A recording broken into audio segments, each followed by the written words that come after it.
اب ایک سوال یہ ہے، کیا ہمارے نبی روتے تھے؟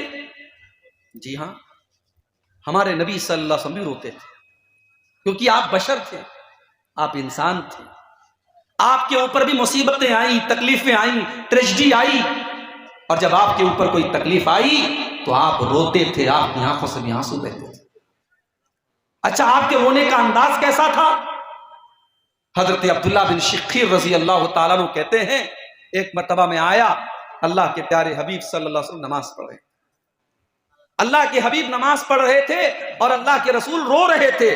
حضرت عبداللہ کہتے ہیں، میں نے دیکھا کہ اللہ کے نبی رو رہے ہیں، اور آپ کے رونے کا انداز کیسا تھا؟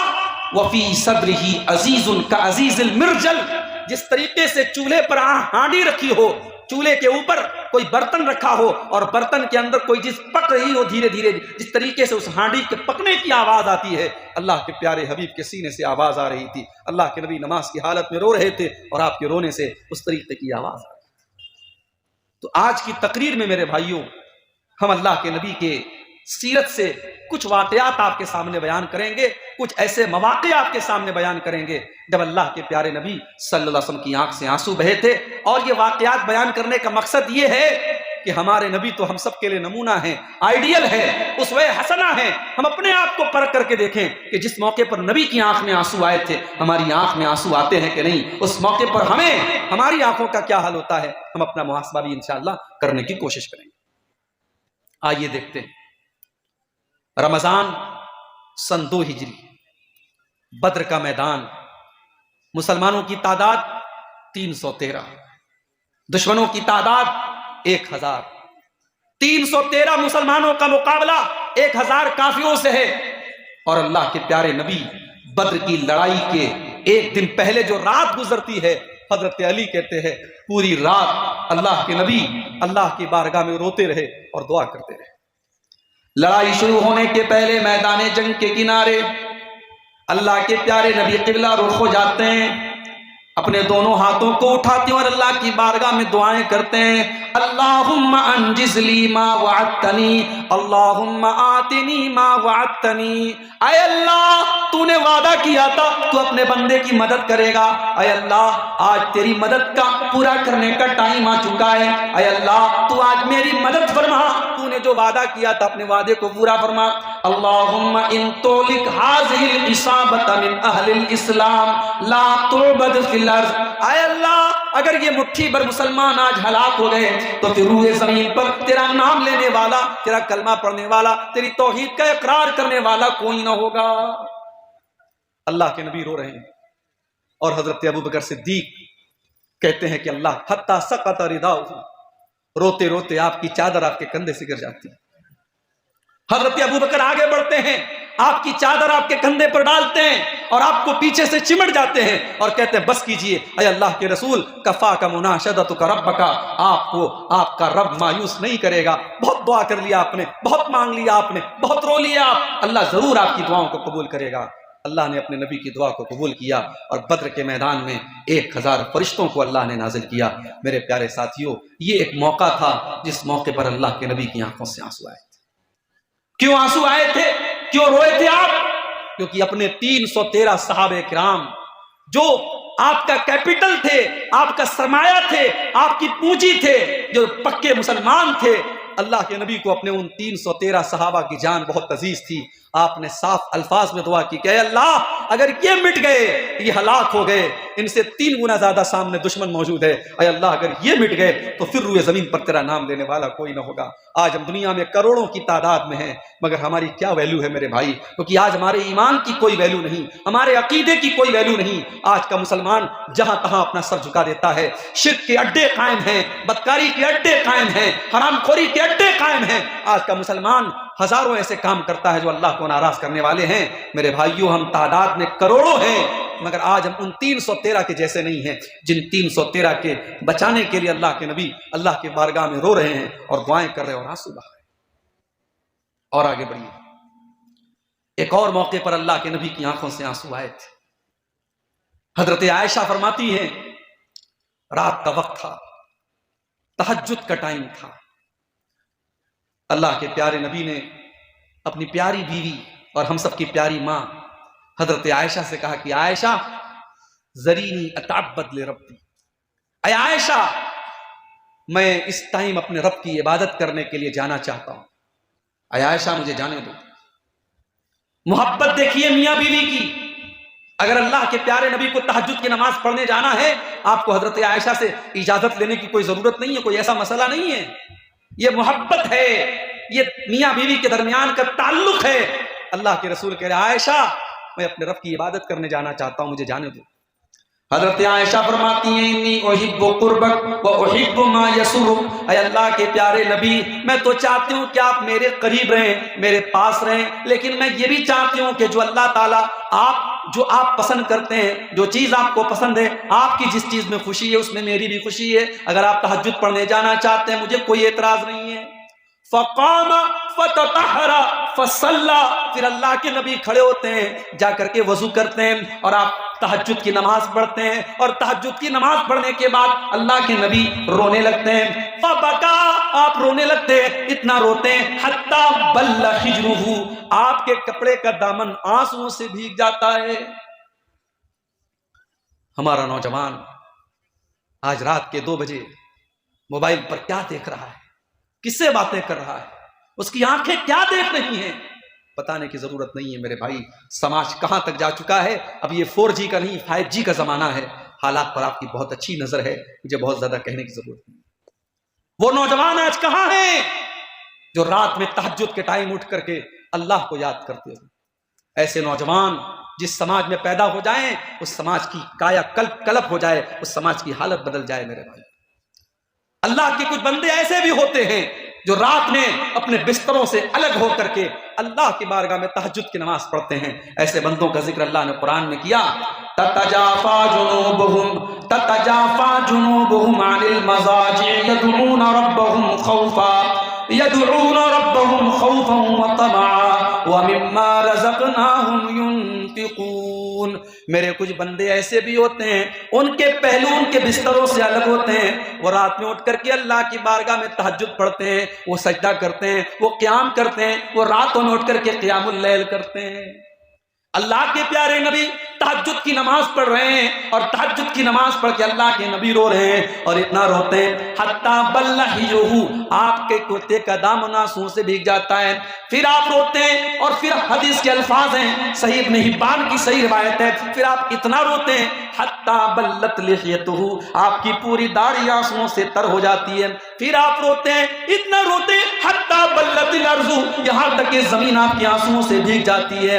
اس کے بعد فجر کا ٹائم ہو جاتا ہے، حضرت بلال آتے ہیں، اے اللہ کے نبی آپ رو رہے ہیں اور آپ اتنا رو رہے ہیں، آپ کی داڑھی آنسوؤں سے بھیگی ہوئی ہے، آپ کے کرتے کا دامن آنسوؤں سے بھیگا ہوا ہے، اے اللہ کے نبی آپ اتنا کیوں رو رہے ہیں؟ آپ تو اللہ کے آخری نبی ہیں، آپ تو بخشے بخشائے ہیں، آپ تو مغفور لہو ہیں، اے اللہ کے نبی آپ کو اتنا رونے کی اور اللہ کی بارگاہ میں اتنا گڑ گڑانے کی کیا ضرورت ہے؟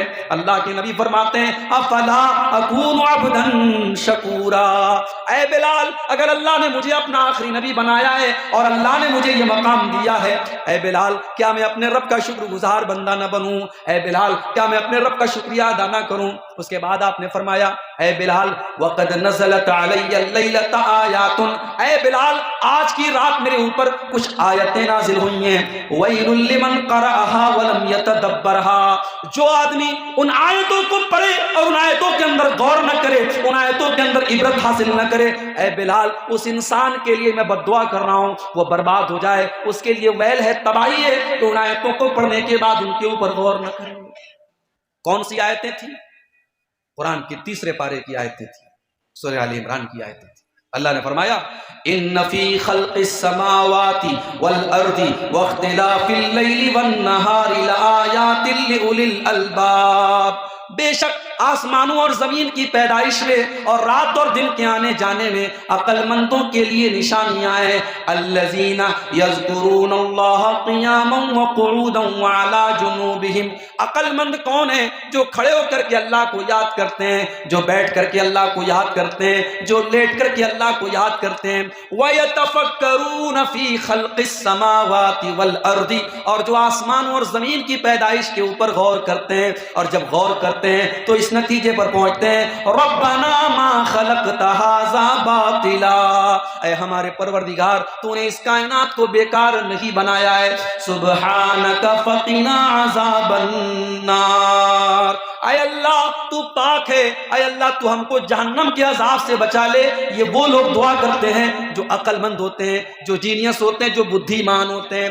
پتہ یہ چلا کہ کوئی ڈگریوں کی بدولت عقل مند نہیں ہے، کوئی دنیا کے ٹیلنٹ کے بدولت عقل مند نہیں ہے۔ عقل مند وہ ہے جو اپنے خالق کو پہچان لے، جو اپنے مالک کو پہچان لے، ورنہ دنیا میں بڑے بڑے قابل لوگ، بڑے بڑے ڈگری یافتہ لوگ جانوروں کو دیکھ کر کے ہاتھ جوڑتے ہیں اور جانوروں کا پیشاب پیتے ہیں اور شرمگاہ کی عبادت کرتے ہیں۔ عقل مند وہ ہے جو کریشن کے آگے نہیں بلکہ کریٹر کے آگے سجدہ کرتا ہے۔ عقل مند تو وہ ہے جو اپنے مالک کو، اپنے رب کو پہچان کر کے اپنے مالک سے جہنم سے بچنے کی دعا کرتا ہے۔ تو نبی کی آنکھوں سے آنسو تب بھی آئے تھے میرے بھائی جب آپ تہجد کی نماز میں اللہ کو یاد کر کے روئے تھے۔ اب ہم سب اپنے آپ سے پوچھیں، اسی نبی کا کلمہ پڑھنے والے ہیں، ہم کتنی بار نماز پڑھتے ہیں، کتنی بار ہم تہجد پڑھتے ہیں، اور کتنی بار تہجد کی نماز میں ہماری آنکھوں سے آنسو بہتے ہیں۔ میرے نوجوان ساتھیوں، ایک نسخہ بتا کے جا رہا ہوں، شاید آپ آج تک آپ نے نہ سنا ہو۔ ہر نوجوان کا ایک ٹارگٹ ہوتا ہے، کوئی IAS آفیسر بننا چاہتا ہے، کوئی ڈاکٹر بننا چاہتا ہے، کوئی کچھ بننا چاہتا ہے۔ میں کہتا ہوں آؤ، تمہاری زندگی کے جو بھی ٹارگٹ ہیں، جو بھی ایمز ہیں، جو بھی گولز ہیں، جو بھی مقصد ہے، تم محنت کر رہے ہو، بہت اچھی بات ہے۔ ایک نسخہ بتا رہا ہوں، رات میں اٹھو، دنیا سو رہی ہے، اس وقت اٹھو، رات کے 2 بجے 3 بجے، فجر کی نماز کے 1 گھنٹہ 1.5 گھنٹہ پہلے اٹھو، وضو کرو، 8 رکعت نماز پڑھو، تہجد کی نماز پڑھو، پھر اللہ کے سامنے اپنی جھولی پھیلا دو کہ اے اللہ میری زندگی کا یہ مقصد ہے، اللہ مجھے میرے مقصد میں کامیاب کر دے۔ میں پورے یقین کے ساتھ کہتا ہوں میرے بھائیوں، یہ وہ وقت ہے جب رب العالمین خود آپ کی دعاؤں کو قبول کرنے کے لیے آواز دیتا ہے۔ یہ وہ ٹائم ہے جب اللہ خود آسمان دنیا پر نازل ہوتا ہے اور آواز دیتا ہے کہ مانگو میں دوں گا میرے بندو، مجھ سے سوال کرو میں تمہارے سوال کو قبول کروں گا۔ اپنے مقصد کو پورا کرنا ہے میرے بھائیوں، اس اللہ سے مانگو جس کے در سے کوئی خالی ہاتھ نہیں لوٹتا ہے۔ دنیا والوں سے کیا مانگنا، دنیا والے تو آپ کو ٹھکرا بھی سکتے ہیں، دے بھی سکتے ہیں۔ اس اللہ سے مانگو جس کے در پہ مانگنے والا کبھی مایوس نہیں ہوتا ہے، جس کے در پہ مانگنے والا کبھی بدنصیب نہیں ہوتا ہے۔ میرے پیارے ساتھیوں، نبی اکرم نے ہمیں یہ سبق دیا کہ تہجد کی نماز پڑھی جائے اور تہجد کی نماز کے وقت اللہ کو یاد کر کے آنکھوں سے آنسو آ جائیں۔ یہ میرے نبی کا شیوا تھا، یہ میرے نبی کی عادت تھی۔ اور آگے بڑھیے، ایک اور موقع پر اللہ کے نبی کی آنکھوں سے آنسو آئے تھے۔ بخاری کے الفاظ ہیں، مسلم کے الفاظ ہیں، اللہ کے پیارے نبی صلی اللہ علیہ وسلم اپنے صحابی حضرت عبداللہ بن مسعود سے کہتے ہیں، اے عبداللہ اقرا علی القرآن، اے عبداللہ تم مجھے قرآن پڑھ کر کے سناؤ۔ حضرت عبداللہ بن مسعود قرآن کے بہت اچھے قاری تھے۔ آج ہمارے یہاں بچوں کی تعریف ہوتی ہے، صاحب ہمارا بچہ تو بڑا قابل ہے۔ کیا قابلیت ہے بھائی؟ ہمارا بچہ کرکٹ بہت اچھی کھیلتا ہے، ہماری بیٹی بہت قابل ہے۔ کیا قابلیت ہے؟ ہماری بیٹی ڈانس بہت اچھا کرتی ہے، ہماری بیٹی گانا بہت اچھا گاتی ہے۔ میرے بھائیوں، ہماری زبان سے کب یہ لفظ نکلے گا ہمارا بچہ قرآن بہت اچھا پڑھتا ہے؟ ابھی فلسطین کا ایک ویڈیو ہم نے دیکھا، پیچھے بلڈنگ کا ملبہ ہے، پیچھے مکانات ٹوٹے پڑے ہیں اور ایک معصوم بچہ 7-8 سال کا اسی مکان کے ملبے پر بیٹھ کر کے قرآن پڑھ رہا ہے۔ اللہ کی قسم، امام حرم اور مسجد نبوی میں قرآن پڑھنے والے کی جو اس کا جو مقام ہے اور ان کا جو درجہ ہے وہ اپنی جگہ ہے، مگر ان حالات میں اور اس ملبے کے آگے بیٹھ کر کے وہ بچہ جس طریقے سے قرآن پڑھ رہا ہے، میرے بھائیوں اس بچے کی قرآن کی تلاوت سن کر کے دل خوش ہو جاتا ہے۔ میرے بھائیوں، قرآن کا پڑھنا اور قرآن کا پڑھانا دنیا کا سب سے عظیم کام ہے۔ کبھی بھی قرآن پڑھنے والوں کو اور قرآن پڑھانے والوں کو کبھی حقیر مت جانو۔ اللہ کے پیارے نبی فرماتے ہیں، خیرکم من تعلم القرآن وعلمہ، تم میں سب سے بہترین انسان وہ ہے جو قرآن کو پڑھتا ہے، قرآن کو پڑھاتا ہے۔ حضرت عبداللہ بن مسعود قرآن کے بہت اچھے قاری تھے، اتنا اچھا قرآن پڑھتے تھے کہ اللہ کے نبی فرماتے ہیں اگر کسی کو قرآن ایسا سننا ہو جیسے قرآن ابھی تازہ تازہ اترا ہے، بالکل تازہ تازہ قرآن سننا ہو، وہ عبداللہ بن مسعود سے قرآن سن لے۔ تو آپ نے فرمایا کہ اے عبداللہ چلو تم مجھے قرآن پڑھ دو۔ حضرت عبداللہ نے فرمایا اقرأ علیک وعلیک انزل، اے اللہ کے نبی میں آپ کو قرآن کیسے پڑھ کے سناؤں؟ یہ قرآن تو آپ ہی کے اوپر اترا ہے، آپ تو خود صاحب قرآن ہیں، اے اللہ کے نبی آپ تو دن رات قرآن پڑھتے رہتے ہیں، میں آپ کو قرآن کیسے پڑھ کے سناؤں؟ آپ نے فرمایا انی اريد ان اسمعه من غیری، اے عبداللہ آج میں دوسرے کے منہ سے قرآن سننا چاہتا ہوں۔ او لوگو، تمہارا نبی تو قرآن سننے کی تمنا کر رہا ہے، تمہارے نبی تو قرآن سننے کی خواہش کر رہے ہیں، اور میرے نوجوان ساتھیوں تم تو کانوں میں ایئر بڈس لگا کر کے اور ہیڈ فون لگا کر کے تم تو میوزک سن رہے ہو، تم تو گانے سن رہے ہو، تم تو کار چلانے کے ٹائم بھی گانے سن رہے ہو، تم تو بائک چلانے کے ٹائم بھی گانے سن رہے ہو۔ اللہ نہ کرے بائک کا حادثہ ہو جائے، کار کا ایکسیڈنٹ ہو جائے اور اسی حالت میں نوجوان کی موت ہو جائے، اللہ کے نبی فرماتے ہیں ان العبد یبعث علی ما مات علیہ، بندہ جس حال میں مرے گا اسی حال میں قیامت کے دن اٹھایا جائے گا۔ جو گانا سن رہا ہے، جو میوزک سن رہا ہے، جو کانوں میں لگا کر کے بالی ووڈ کے سانگ سن رہا ہے، اسی حالت میں کل قیامت کے دن اٹھایا جائے گا۔ وہ قیامت کے دن بھی گانا سنتے ہوئے اور میوزک سنتے ہوئے اٹھے گا، اور بغیرت کہتا ہے کہ میرے دل کو سکون ملتا ہے، کہتا ہے میوزک سن کر کے میرے دل کو سکون ملتا ہے۔ تیرے دل کو سکون اس لیے ملتا ہے کیونکہ تیرا دل مر چکا ہے، تیرا دل ڈیڈ ہو چکا ہے، مردہ ہو چکا ہے۔ جس دل میں ایمان کی زندگی ہوگی اس دل کو میوزک سے سکون نہیں ملے گا، اس دل کو قرآن سے سکون ملے گا۔ میرا رب کہتا ہے الا بذکر اللہ تطمئن القلوب، میرے بندو ایمان والوں کے دلوں کو تو قرآن سے سکون ملتا ہے، اللہ کے ذکر سے سکون ملتا ہے۔ آپ نے فرمایا عبداللہ تم مجھے قرآن پڑھ کے سناؤ، میں آج سننا چاہتا ہوں۔ حضرت عبداللہ کہتے ہیں فقرات علیہ سورۃ النساء، میں اللہ کے نبی کو سورہ نساء پڑھ کے سنانے لگا، میں سورہ نساء کی تلاوت کرنے لگا۔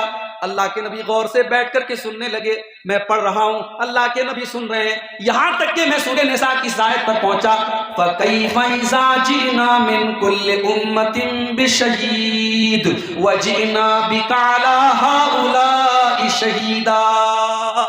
جب میں اس آیت پر پہنچا اللہ فرماتا ہے اے میرے نبی آپ کا کیا حال ہوگا جب ہم ہر امت میں سے ایک گواہ لائیں گے، اور اے نبی آپ کی امت پر ہم آپ کو گواہ بنائیں گے۔ جب میں اس آیت پر پہنچا اللہ کے نبی نے فرمایا بس کرو اے عبداللہ، بس کرو، رک جاؤ۔ فَإِذَا عَيْنَاهُ تَذْرِفَانِ، میں نے نظر اٹھا کے دیکھا تو اللہ کے پیارے نبی کی آنکھوں سے آنسو بہ رہے تھے، اللہ کے نبی رو رہے تھے، آپ کو اپنے کندھے پر ڈالی جانے والی ذمہ داری کا احساس ہو رہا تھا۔ قیامت کے دن اللہ تعالیٰ ساری امت پر آپ کو گواہ بنائے گا، اس ذمہ داری کا احساس کر کے اور اس کے بارے میں سوچ کر کے اللہ کے نبی رو رہے تھے۔ آپ نے فرمایا اے عبداللہ بس کرو، میں نے نظر اٹھا کے دیکھا تو اللہ کے نبی کی دونوں آنکھوں سے زار و قطار آنسو بہ رہے ہیں۔ نبی اکرم نے ہم کو سبق دیا، جس چیز کی ذمہ داری آپ کے کندھے پہ ڈالی جائے اس ذمہ داری کا احساس محسوس کرو میرے بھائی۔ مدرسے کا ناظم بننا آسان کام ہے، جمعیت کا ذمہ دار بننا بہت آسان کام ہے، مسجد کا متولی بننا بہت آسان کام ہے، مگر اس ذمہ داری کو نبھانا اور اس کا حق ادا کرنا یہ بڑا مشکل کام ہے۔ اگر لوگوں کو معلوم ہو جائے عہدے اور ذمہ داری کا کیا حق ہے تو شاید عہدے کے لیے اور کرسیوں کے لیے جو لڑائیاں ہوتی ہیں یہ لڑائیاں ہونی بند ہو جائیں۔ میرے پیارے ساتھیوں، اللہ کے پیارے نبی نے ہمیں سبق دیا، آپ کے کندھے پر جو ذمہ داری اللہ نے ڈالی ہے اس ذمہ داری کو سوچ کر کے آپ رو رہے ہیں، اور یہ بھی ہمیں سبق ملا کہ قرآن کی آیتوں کو سن کر کے انسان کا ایمان بڑھ جاتا ہے اور انسان رونے لگتا ہے۔ یہ الگ بات ہے ہمارے اور آپ کے جیسے لوگ، ہمارا ایمان اتنا کمزور ہو چکا ہے کہ قرآن پڑھا جا رہا ہے مگر ہمارے ایمان میں کوئی فرق نہیں آ رہا ہے، اس کا مطلب کہیں نہ کہیں ہمارے دل کا اور ہماری آنکھوں کا کنیکشن ٹوٹ چکا ہے، اور دل کی زمین بنجر ہو چکی ہے، دل کی زمین خشک ہو چکی ہے، دل کی زمین مردہ ہو چکی ہے، اور اسی لیے ہماری آنکھوں سے آنسو نہیں بہ رہا ہے۔ اللہ کے نبی تو قرآن کی آیت کو سن کر کے رو رہے ہیں۔